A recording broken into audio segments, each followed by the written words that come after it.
Un encuentro con su palabra, porque secase la hierba, marchitase la flor, mas la palabra de Dios permanece para siempre.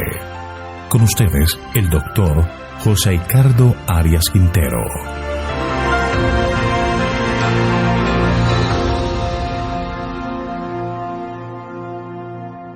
Hoy vamos a estudiar Isaías capítulo 8.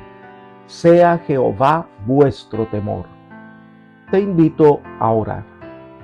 Padre nuestro que estás en el cielo, te alabamos, Señor, porque tú eres un Dios maravilloso. Tú eres nuestro creador, nuestro sustentador, nuestro redentor. Y por eso en este momento acudimos a ti para solicitar la bendición de la presencia del Santo Consolador, para que nos dé sabiduría, entendimiento al estudiar este capítulo de Isaías. Pedimos, Señor, que podamos cada vez más aplicar estas lecciones y fortalecer de esta manera nuestra vida cristiana. Gracias por todo, pues lo pedimos todo en el nombre de Jesús. Amén. El capítulo 8 de Isaías es la continuación del mensaje dado al rey Usías y a toda Judá y a Israel, el rey del norte, donde el Señor está dictando sentencias sobre aquellos rebeldes reyes. La profecía del capítulo 8 está estrechamente relacionada con todo el marco del capítulo 7, y estas dos profecías, la del capítulo 7 y capítulo 8, fueron dadas aproximadamente al mismo tiempo, aproximadamente a finales del año 735 o a comienzos del año 734 a.C. Pero este mensaje tiene una llamada de esperanza y vida a todos los que confían en el Señor. Vamos a reflexionar sobre este importante pasaje de la Biblia y vamos a dividir el capítulo en varias secciones para mejor entendimiento. La primera parte de este capítulo son los versículos 1 al 4 y habla del reinado de Siria y Efraín. Miremos los versículos 1 y 2. Me dijo Jehová: toma una tabla grande y escribe en ella con caracteres legibles tocante a Maher Salal Hasbaz. Y junté conmigo por testigos al sacerdote Urías y a Zacarías, hijo de Berequías. En el capítulo anterior, el profeta Isaías había comunicado de parte de Jehová a Acaz la señal de la próxima devastación a Asiria. Ahora también se le manda a proponer públicamente un nombre simbólico que significa la ruina de los dos pueblos invasores de Judá, Siria y Efraín. Dios le ordena a Isaías que escriba un testimonio convalidado con testigos y sellado para declarar su autenticidad con referencia a Maher Salal Hasbaz, nombre que significa el despojo se apresura, la presa se precipita, es decir, un testimonio de lo que vendrá a estas naciones rebeldes.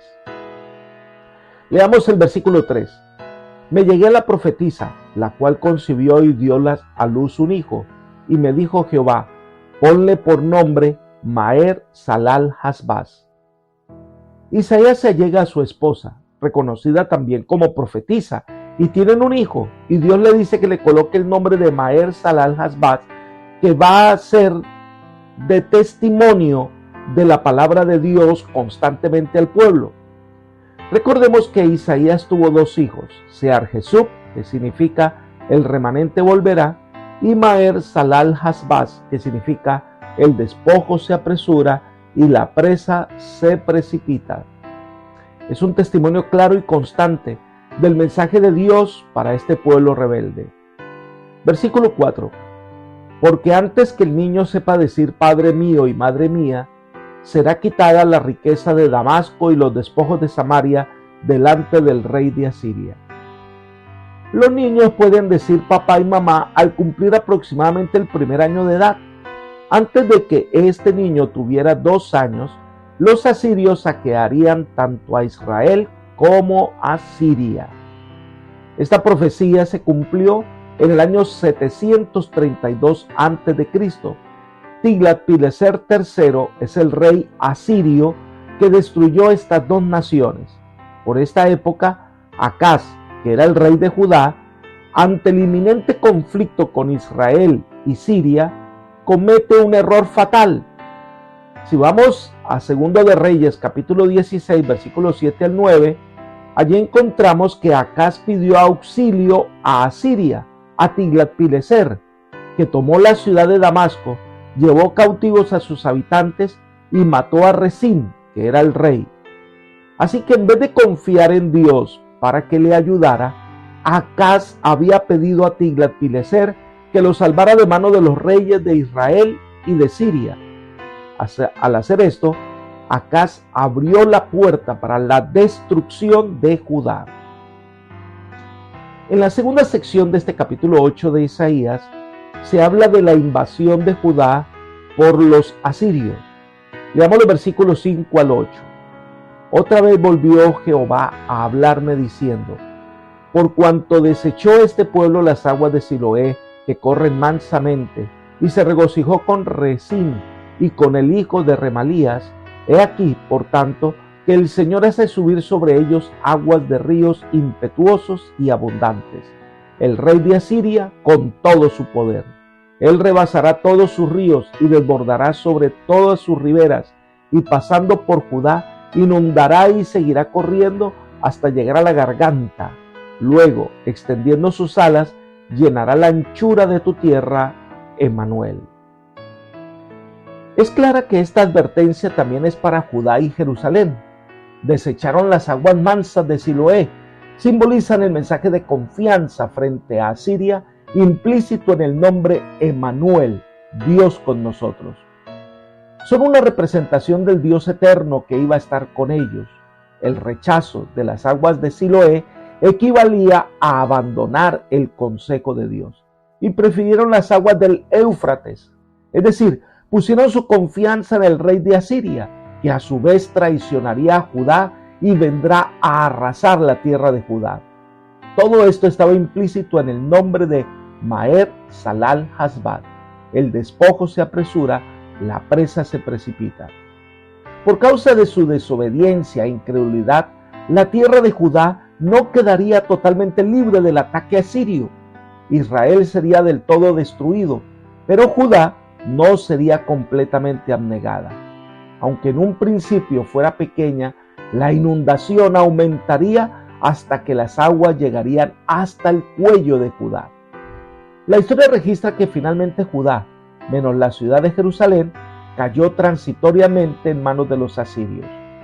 Pero algo interesante es que en el versículo 8 describe la destrucción que sufrirán por parte de Asiria y termina diciendo Emmanuel, que significa Dios con nosotros.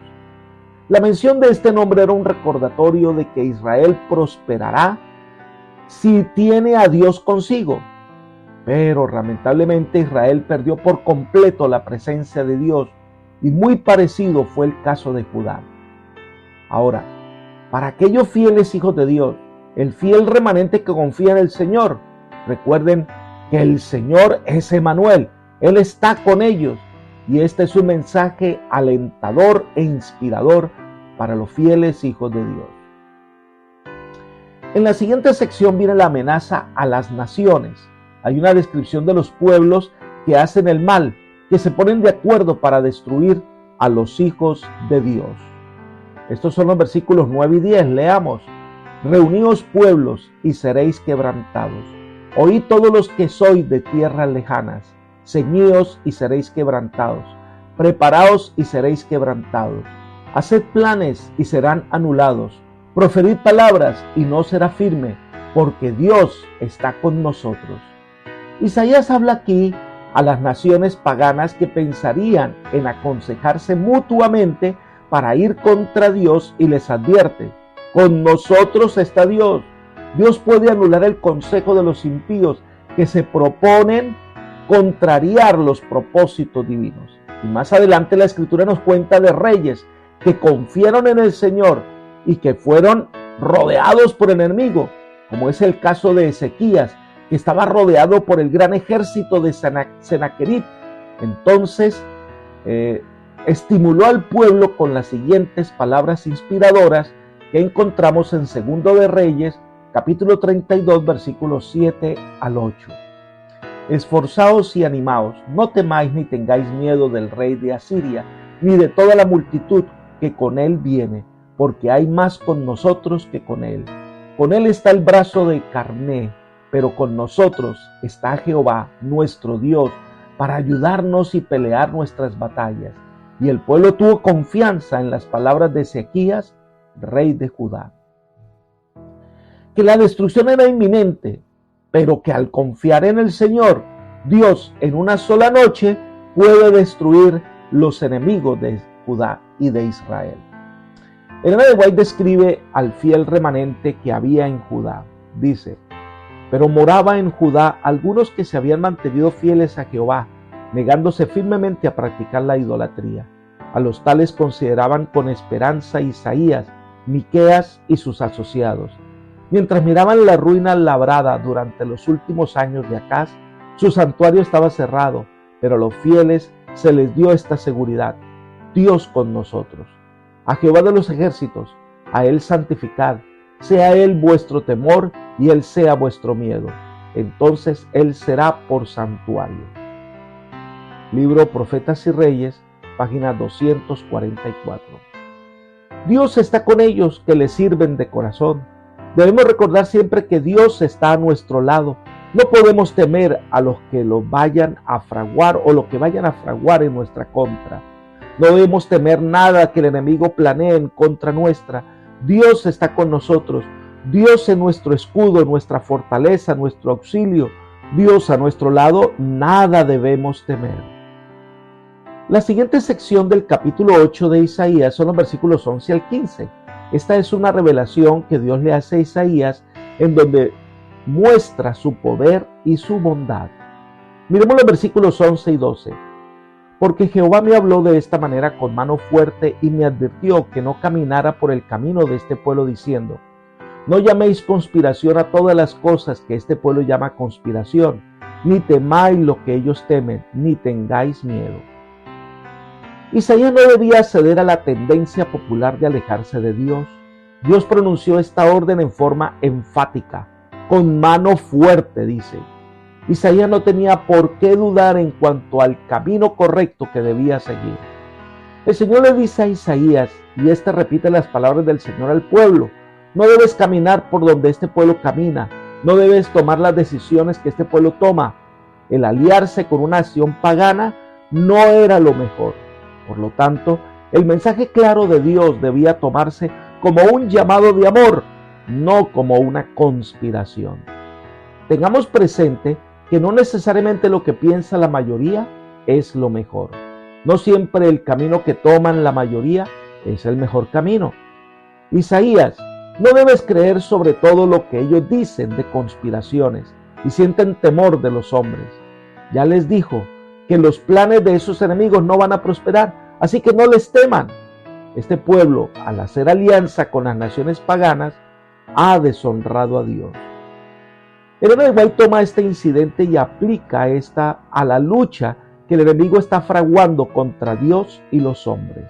Ella escribió: los agentes satánicos trabajan constantemente sembrando y regando las semillas de rebelión contra la ley de Dios, y Satanás está reuniendo almas bajo su negro estandarte de la rebelión. Forma una confederación con seres humanos para luchar contra la pureza y la santidad. Ha trabajado diligente y perseverantemente para aumentar el número de los que se reunirán con él.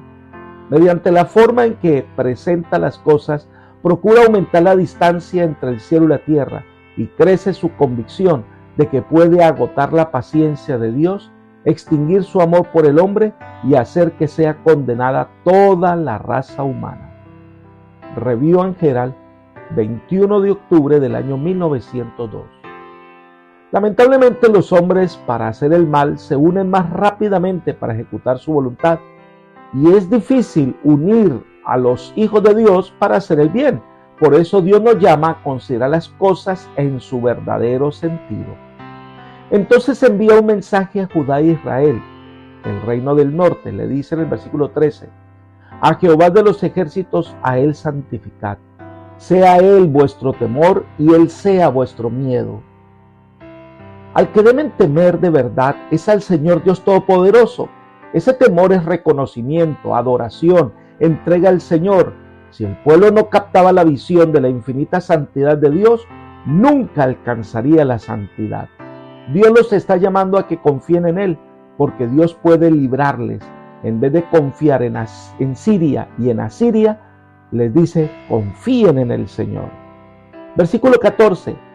Entonces Él será por santuario, pero a las dos casas de Israel, por piedra para tropezar, por tropezadero para caer, y por el lazo y red al morador de Jerusalén. Él es santuario, es decir, en el Señor encontrarán refugio que los preservaría del peligro. Isaías deseaba que el pueblo dejara de mirar las cosas terrenas y que dirigiera su vista a Dios. Saben, amigos, Dios es nuestro refugio, Dios es nuestro santuario ayer, hoy y para siempre. Levantemos la mirada de este mundo y contemplemos a nuestro Hacedor. Pero Dios, que debería ser su refugio, se convierte en piedra de tropiezo. Esto nos recuerda la construcción del santuario de Salomón. Entre todas las rocas había una que no encajaba en los planos. Fue puesta a un lado, fue desechada, era un estorbo a los planes de los constructores. La gente tropezaba con esa piedra. Pero cuando llegó el momento de colocar la piedra, que era el fundamento principal de todo el edificio, no encontraban la roca hasta que la que fue desechada, esa fue la roca que encajó perfectamente. El apóstol Pedro dice que esa roca es Cristo. La gente no lo considera importante para sus planes. Parece que Cristo no encaja en sus objetivos. Parece que Cristo es un tropezadero. Pero cuando buscamos el fundamento para nuestra vida, cuando queremos edificar un carácter recto, cuando queremos buscar algo que le dé sentido a nuestra vida, entonces Cristo encaja perfectamente. Esta nación desechó a Dios, el único que podía librarles de los enemigos. Las consecuencias vendrían por rechazar el poder de Dios, pero también es un lazo y una red, es decir, es una trampa. Cristo y su mensaje serían como una trampa, como un lazo para los impíos habitantes de Jerusalén. Para aquellos que se niegan a caminar por el sendero de la vida, este mensaje se convierte en un lazo, en una red que les impide andar sin restricciones. Miremos el versículo 15. Muchos de entre ellos tropezarán, caerán y serán quebrantados, se enredarán y serán apresados. Este mensaje es en primer lugar para la gente que vive en la época de Isaías. Pero en todas las épocas, los que se rebelan contra Dios y su ley, cuando rechazan las advertencias de la santa palabra de Dios, aquellos que por falta de discernimiento no reconocen el mensaje de Dios, con frecuencia hacen que estos mensajes sean un motivo de tropiezo para los que están bajo su influencia.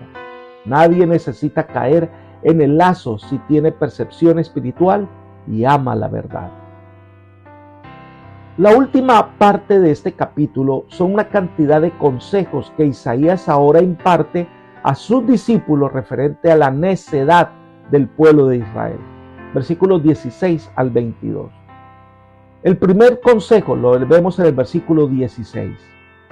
Ata el testimonio, sella la instrucción entre mis discípulos. Esta es la tarea de Isaías.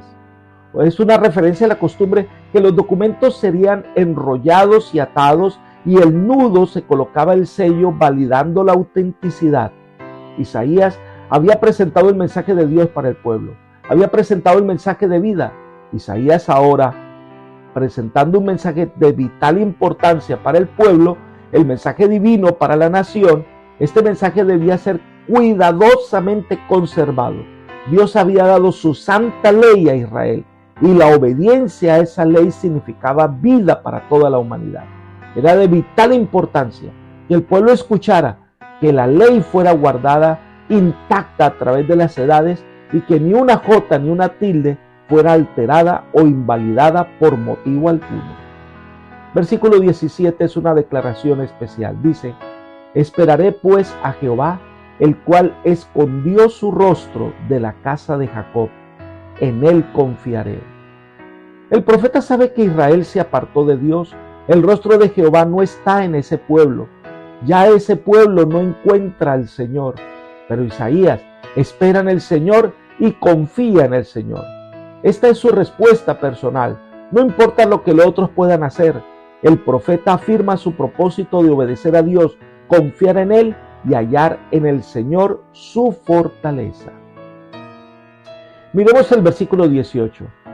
He aquí que yo y los hijos que me dio Jehová somos por señales y presagios en Israel, de parte de Jehová de los ejércitos, que mora en el monte Sión. La vida de Isaías era un testimonio viviente del mensaje de Dios. Isaías significa Jehová salvará. La salvación está garantizada en Jehová. Su primer hijo, Sear-Jesub, que significa el remanente volverá. Este nombre es un recordatorio de que un remanente fiel será salvado. El segundo hijo era Maher-Salal-Hasbaz. El despojo se aproxima, la presa se precipita. Anuncia el castigo que se avecina sobre los que rechazarían la gracia de Dios. Pero para los fieles hijos de Dios, el niño Emanuel, Dios con nosotros, era la seguridad que Dios daba a su constante presencia entre ellos. Esta es una lección para los padres que deben dar testimonio claro a sus hijos y guiarlos por el camino de salvación. Y toda la familia debe testificar al mundo de la eficacia del Evangelio. Sigamos con los versículos 19 y 20. Si os dicen, preguntad a los encantadores y a los adivinos que susurran, hablando, responded. ¿No consultará el pueblo a su Dios? ¿Consultará a los muertos por los vivos? A la ley y al testimonio. Si no dicen conforme a esto, es porque no les ha amanecido. El profeta estaba desafiando la infatuada idea del pueblo que en vez de consultar al Dios vivo, al Dios del cielo, va a consultar a hechiceros que según eso van a hablar con los muertos. Los muertos están. Los muertos nada saben, ni tienen más paga en todo lo que se hace debajo del sol. Así lo expresó el sabio Salomón en Eclesiastés. Los muertos no hablan, los muertos no se comunican con los vivos. ¿Realmente entonces a quién están consultando? Pues al engañador de todos los tiempos, a Satanás. El hombre no es capaz de una mayor necedad que la de abandonar al Dios vivo para colocarse bajo la influencia del autor de la muerte. Los que rechazan la verdad porque no les resulta agradable quedan indefensos ante las mentiras del diablo. Por eso la apelación del profeta es muy importante. Isaías aparta la atención de sus oyentes de las palabras y la sabiduría de los demonios y de los hombres que dirigía a la sabiduría revelada de Dios. Los profetas de Dios eran sus testigos o portavoces, y el testimonio que daban era el mensaje divino de sabiduría y vida. En este pasaje Isaías dirige la mente de los hombres a la palabra de Dios como norma de verdad y guía para una vida recta. Por eso estas personas desechan la ley, desechan el testimonio, viven en oscuridad, no les ha amanecido. El amanecer es por el oriente y el oriente es un símbolo de Cristo. Ellos prefieren la oscuridad que a Cristo.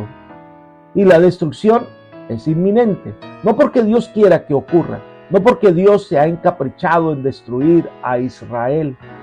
No se debe a esto, se debe más bien a que el hombre, en vez de confiar en Dios, se precipita por el camino de la muerte. La invitación entonces es a seguir las instrucciones divinas. Elena de White comenta: debemos seguir las instrucciones dadas por medio del espíritu de profecía. Debemos amar y obedecer la verdad para este tiempo.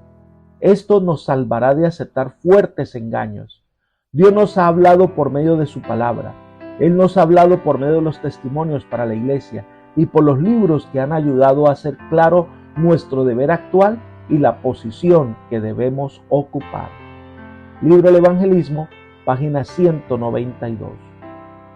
Las consecuencias de no confiar en Dios serán evidentes.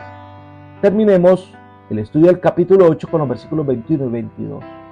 Pasarán por la tierra fatigados y hambrientos, y acontecerá que, a causa del hambre, se enojarán y maldecirán a su rey y a su Dios, levantando el rostro con altivez. Y mirarán a la tierra, y aquí tribulación, tinieblas, oscuridad y angustia, y quedarán sumidos en tinieblas. Isaías hace referencia aquí a los que han rechazado a Dios y la luz de su palabra, especialmente los que han rechazado el mensaje profético de los capítulos 7 y 8. Por así decirlo, todos caminan como en un lugar oscuro, perplejos, angustiados, anhelando algo, sin saber qué, buscando algo que nunca podrán encontrar. Solo en Dios encontrarán paz, pero lo han rechazado. En tinieblas e inquietud, sin luz ni esperanza, irritados por su situación, culpan a sus dirigentes humanos por las dificultades que les ha sobrevenido y maldicen a Dios porque deben cosechar los amargos resultados de la desobediencia. En este versículo Isaías describe en forma muy apropiada el caso de los rebeldes de todas las edades. En la visión profética inspirada, Isaías contempla brevemente el futuro, el tiempo de la primera venida de Cristo, cuando muchos hombres no quisieron reconocer al Señor, y así será el tiempo final. Los hombres rebeldes no quieren ser guiados por Dios. Esto traerá las consecuencias terribles que terminarán con la destrucción de todos los impíos y el establecimiento del reino de Dios. Apreciado amigo y hermano, Dios nos ha dado suficientes evidencias de su amor y bondad. Por eso la invitación es, número 1, confiemos nuestra vida a Él. Él está a nuestro lado. Número 2, no confiemos en el hombre ni en las cosas que el hombre ha levantado como hechicería, brujería o cartomancia. Esto nunca llevará por la vida y nos guiará más bien por las sendas de la muerte. En tercer lugar, ven a refugiarte en el Señor. Ven a entregar tu vida al Señor. Ven para que veas el amanecer de una verdadera vida, la vida de Cristo en tu corazón. Que el Señor hoy te conceda su bendición y te guíe por sendas de paz, es mi oración por ti. Amén.